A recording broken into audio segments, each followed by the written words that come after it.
berbagai macam upaya bagaimana dua kekuatan ini untuk tidak bersatu.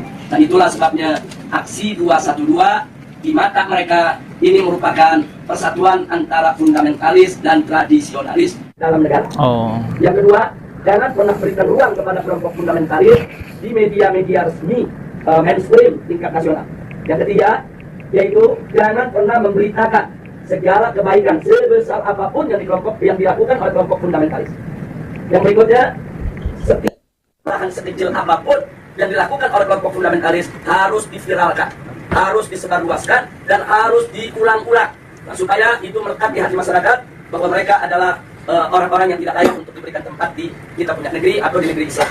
Nah, kemudian nggak sampai di situ, kelompok fundamentalis yang manapun jangan pernah sebut mereka dengan rentetan gelar-gelar akademik mereka. Nggak boleh. Apakah itu gelar-gelar kehormatan di tengah masyarakat atau gelar akademik, profesor, doktor, dan lain sebagainya. Nah, cukup sebut namanya aja untuk mengopinikan di masyarakat bahwa kelompok fundamentalis itu kuper, bodoh, tidak berpendidikan, tidak punya gelar, tidak ngerti dunia akademik, dan seterusnya. Jadi cukup sebut nama mereka, tidak perlu diberikan embel-embel yang lainnya. Nah, kemudian nggak sampai di situ. Jadi masih banyak lagi yang mereka lakukan. Apa yang kita alami saat ini di kita punya negeri. Nah, bagaimana para habaib, para ulama kita, bagaimana tokoh-tokoh kita di Majelis Ulama Indonesia, itu mereka kecilkan, mereka hina-hina, bahkan mereka mencoba mencari kesalahan-kesalahan, bahkan kalau nggak ada kesalahan, dan buatlah fitnah-fitnah yang bisa diterima oleh masyarakat tentang mereka. Dan ini akan mereka lakukan terus. Jadi artinya, bagaimana cara menghabisi kelompok fundamentalis? Satu, kecilkan mereka. Dua, jauhkan mereka dari masyarakat. Kemudian ketiga, yaitu didik daripada para tokohnya. Kalau bisa dirangkul, kalau nggak bisa dirangkul, dipukul. Kalau nggak bisa dirangkul, dipukul. Oh. Bisa dipeluk, nggak bisa dipeluk, digebuk. Wow, kalau nggak bisa dipeluk, digebuk gitu ya. Nah, jadi ini yang mereka lakukan. Nah, baik, sekarang yang kedua. Lalu bagaimana dengan kelompok modernis? Kelompok modernis bagi mereka, yaitu statusnya aman. Bagi mereka statusnya aman.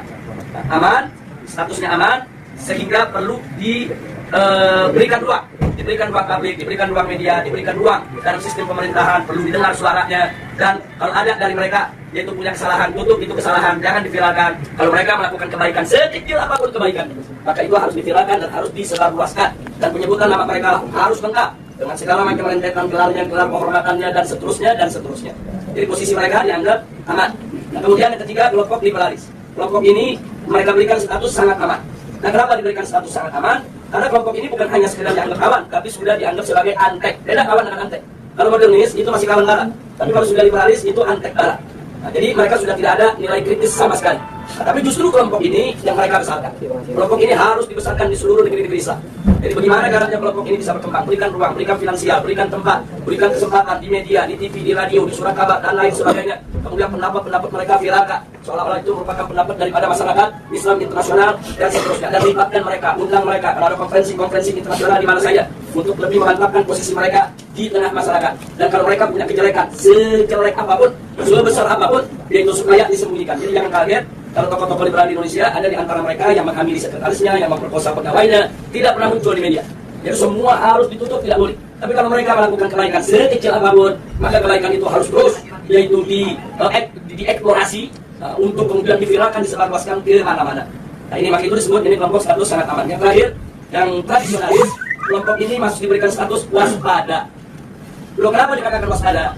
Sebab kelompok ini, walaupun mereka bukan fundamentalis, tapi memiliki 3 ciri yang sama dengan fundamentalis.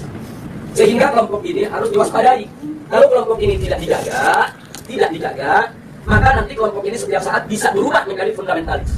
Nah, maka itu usul mereka, kelompok yang keempat ini dijaga. Nah, maksudnya dijaga bagaimana? Satu, jangan kasih mereka berdekatan dengan kelompok fundamentalis. Sebab kalau kelompok tradisionalis dan kelompok fundamentalis duduk bareng satu meja, satu kursi, mereka diskusi, maka kelompok tradisionalis berpotensi besar untuk berubah menjadi fundamentalis. Karena perbedaan mereka cuma sedikit, perbedaan definisi tarif demokratiyah. Itu aja yang mereka berbeda. Tapi dalam soal dukungan terhadap tatbiqus syariah, dukungan terhadap ikamatul khilafah, dukungan terhadap sikap kritis terhadap barat, sama. Nggak ada beda antara fundamentalis dengan tradisionalis. Mereka hanya berbeda di dalam mendefinisikan demokrasi. Yang satu mendefinisikan ya demokrasi bertentangan dengan hukum Allah sehingga harus ditangkal sama sekali. Yang satu lagi melihat bahwa demokrasi itu hanya satu cara, dan kalau dibawa ke dalam ajaran Islam dia bisa Islami, kalau dikeluarkan dari ajaran Islam dia bisa bertentangan dengan ajaran Islam. Hanya itu saja berbeda. Nah, kalau mereka duduk bareng diskusi, maka kelompok tradisionalis berpotensi besar berubah menjadi fundamentalis menurut mereka, menurut Rand Corporation. Maka itu fundamentalis dan tradisionalis tidak boleh bersentuhan. harus dijauhkan, bahkan harus diadu domba. Nah, ini yang terjadi di Indonesia saat ini. Bahkan harus diadu domba, yaitu kelompok fundamentalis dengan kelompok tradisionalis ya. Gimana supaya dua kelompok ini diadu domba? Nah, kenapa ini harus diadu domba? Karena kelompok fundamentalis dan tradisionalis ini yang pengikutnya paling banyak. Kalau yang namanya modernis, kelompoknya tidak seberapa. Modernis dalam pengertian transformation. Apalagi liberalis, mereka nggak seberapa. Mereka punya basis massa. Kita bicara basis massa akar rumput. Yang memiliki basis massa akar rumput yang sangat kuat hanya kelompok fundamentalis dan kelompok tradisionalis. Maka itu kalau ini bersatu, ini akan menjadi satu kekuatan umat Islam yang maha dahsyat, yang bisa merontokkan kekuatan mereka, sehingga mereka akan melakukan berbagai macam upaya bagaimana dua kekuatan ini untuk tidak bersatu. Dan itulah sebabnya aksi 212 di mata mereka ini merupakan persatuan antara fundamentalis dan tradisionalis. Dan mereka sangat panik, mereka sangat kalap, karena yang masuk dalam aksi 212 itu dari semua elemen umat Islam. Apapun organisasinya, apapun politiknya, apapun mazhab pemikirannya, mereka datang, mereka tidak tanya Anda NU, Anda Muhammadiyah, Anda FPI, enggak. Mereka nggak nanya Anda P3, Anda PKS, Anda PKB, enggak. Mereka nggak nanya mazhab Anda Syafi'i, Anda Hambali, Anda enggak. Mereka nggak nanya Anda ini termasuk yang Aswaja, yang Wahabi, atau yang Salafi dan lain sebagainya, enggak ada. Ya, kalau kelompok Salafi ya tidak ada yang ikut demo ya teman-teman ya. Apalagi ya seperti Bapak Rizik Syihab ini ya, yang memprovokatori umat untuk demo gitu ya. Mereka hanya tahu Anda Muslim, saya Muslim, kita datang untuk bela Islam. Justru ini yang menakutkan musuh.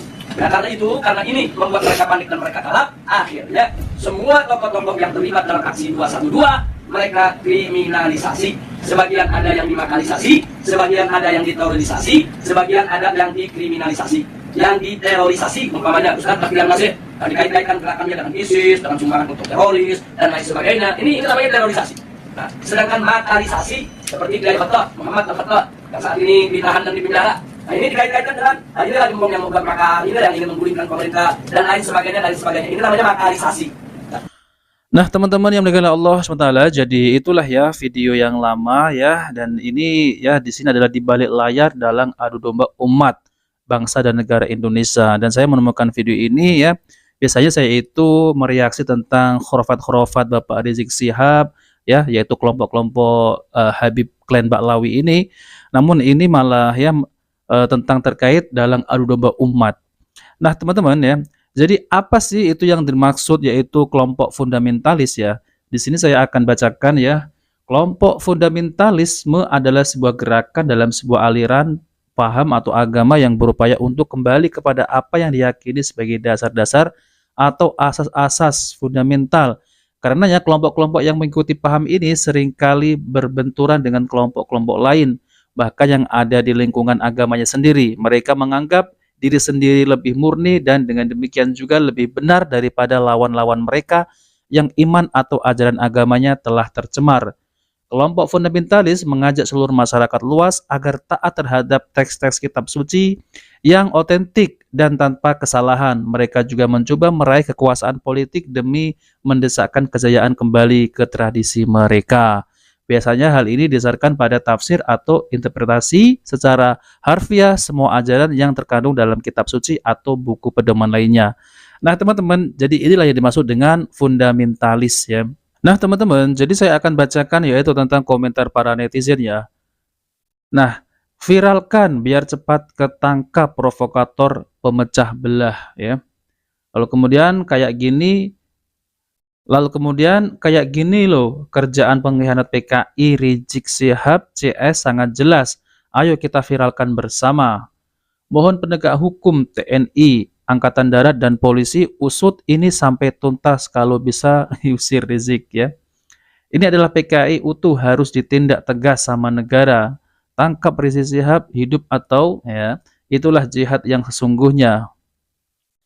Ya Allah, ini yang disebut fitnah Dajjal, terbukti sangat jelas. Sadarlah wahai saudara sebangsa setanah air, ayo jaga NKRI dari cita-cita makar mereka. Astagfirullah. Nah, teman-teman, jadi itu saja yang ingin saya sampaikan. Nah, teman-teman, jadi bisa komentar ya tentang terkait video ini. Apakah video ini termasuk adalah makar ya kepada pemerintah gitu ya. Dan coba teman-teman bisa komentar di bawah ini ya. Nah, oke teman-teman, itu saja yang sampai. Jika video bermanfaat, jangan lupa like dan subscribe di channel Pencari Ilmu. Wabillahi taufiq wal hidayah. Wassalamualaikum warahmatullahi wabarakatuh.